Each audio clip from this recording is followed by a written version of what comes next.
कहाँ पे है आपका बेटा, कहाँ पे है? कोई बात नहीं, हम इनके साथ हैं। आपने आप बोले ना मुझे। क्या बोलते भेलपुरी खा रहे थे, मेरा हाँ। पति साइड में था। Please ask for help, we don't need. Okay, don't worry.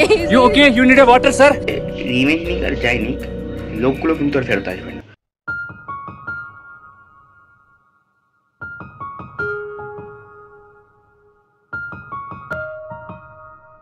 আজকের ভিডিওটা কোনো রোস্টিং নয়, আই হোপ তোমরা বুঝতে পারছো।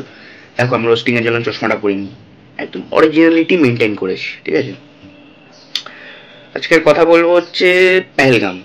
এত সুন্দর একটা জায়গা, মানে প্রকৃতি যে এত সুন্দর হতে পারে সেটা পেহেলগামকে দেখলে বোঝা যায়। সেখানে মানুষ রিল্যাক্সেশন করতে যায়, মানে ঘুরতে যাওয়া তো এক প্রকার রিল্যাক্সেশনই হলো। তো এই পারপাসে লোকে যায়। তো যারা মানে কি বলবো গত হয়েছে তারাও সেই পারপাসেই গেছিল। আর বাকি রইল গভর্নমেন্টের কথা। গভর্নমেন্ট তো হেল্প করবেই, আর ম্যাটারটা যখন জঙ্গিদের নিয়ে, তো গভর্নমেন্ট হেল্প করবেই। এরপরে কি কেউ আর যেতে চাইবে অত সুন্দর জায়গায়? কেউ যেতে চাইবে না, সবার মনে একটা আতঙ্ক। আর ওখানে যারা বাসিন্দা, মানে কি বলবো, যারা ওখানে মানে কি বলবো যাদের বংশ পরম্পরা ওখানেই থাকে, তো তাদের অবস্থা কি হবে? তাদের তো মানে রুজি রোজগার যেটা বলে, মানে আর্নিং সোর্স, সেটা কিন্তু ওই কি বলবো টুরিস্টদের ওপরেই নির্ভর করে চলে। সবকিছু যেন কেমন একটা স্তব্ধ হয়ে গেল।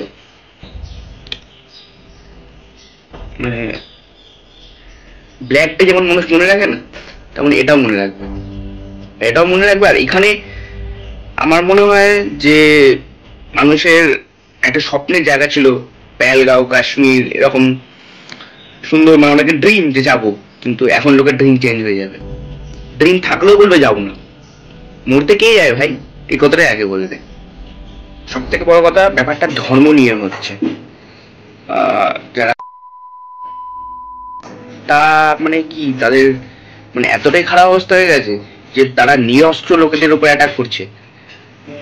মানে তাদের কি ইন্ডিয়ান আর্মিকে ভয় লাগছে নাকি? ব্যাপারটা তো ওরকমই দাঁড়াচ্ছে যে আমরা বিতু, আমরা নিরস্ত্র লোকদের উপর অ্যাটাক করছি, ইন্ডিয়ান আর্মিকে আমরা অ্যাটাক করতে পারছি। কারণ তা নাহলে এটা কেন করবে?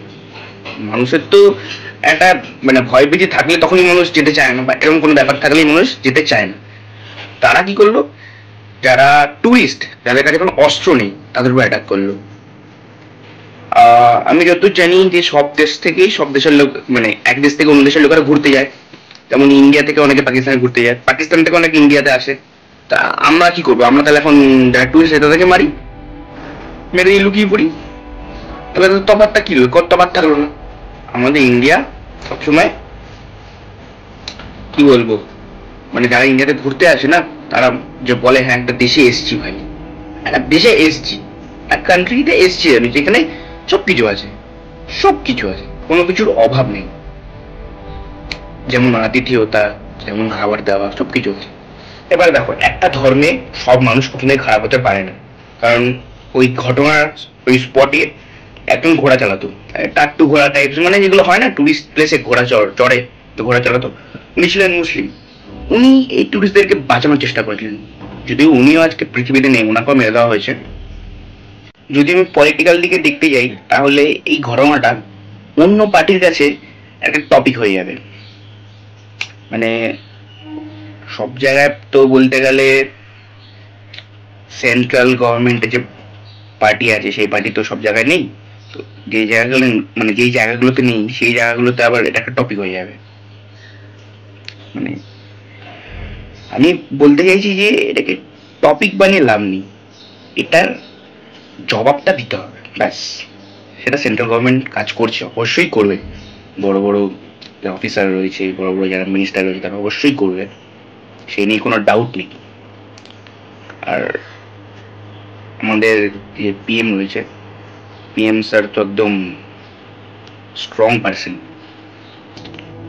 উনি তো এটা রিভেঞ্জ শিওর নেবে, এটা কি বলবো আর বলতে লাগে না, শিওর নেবে। ব্যাপার হচ্ছে ইমিডিয়েটলি আর যায়নি, লোকগুলো কিন্তু আর ফেরত আসবে। আর এখানে লস হলো হচ্ছে ওখানকার যারা বাসিন্দা তাদের তাদের রুজি রুটি পুরোপুরি বলতে গেলে স্টপ। দেখো ওখানকার যে বাসিন্দারা আছে না তাদেরও দোষ আছে, তারা এটা অ্যালাউ করে না।